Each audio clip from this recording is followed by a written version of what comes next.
34-year-old Caucasian woman, Gravita 1 Para 0, presented to our hospital with repeated attacks of mild vaginal bleeding. Our patient, according to her sure reliable dates, was 16 weeks and 3 days pregnant. She had a history of primary infertility for 7 years preceding this pregnancy, and she had sought medical advice for delayed conception 1 year after marriage.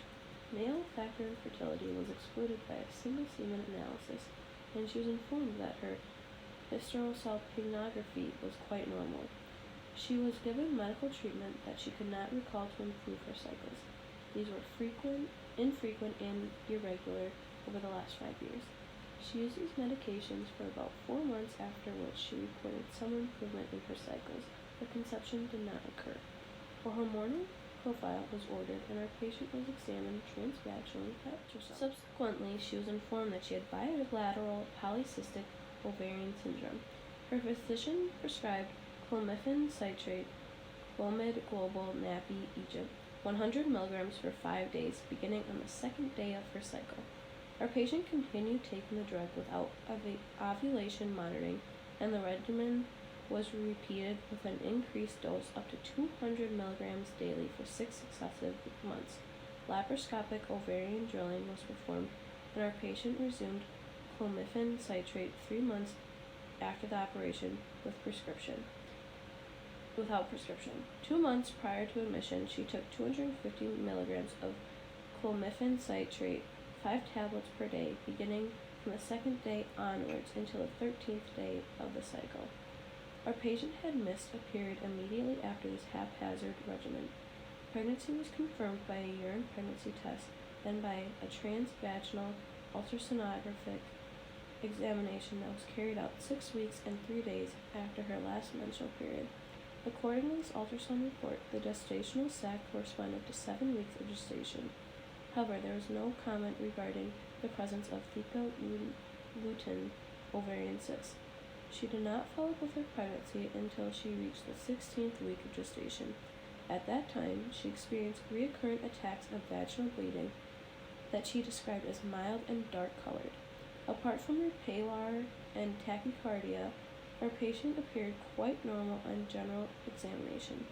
Her pulse was 106 beats per minute, blood pressure was 125/85, and her temperature was 37.2 degrees Celsius.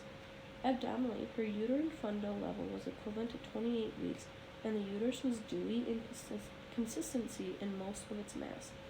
A transabdominal ultrasound examination revealed a huge complete hydatidiform mole occupying the lower pole of the uterus and coexisting fetus with its placenta that were enclosed within a separate sac, figure 1.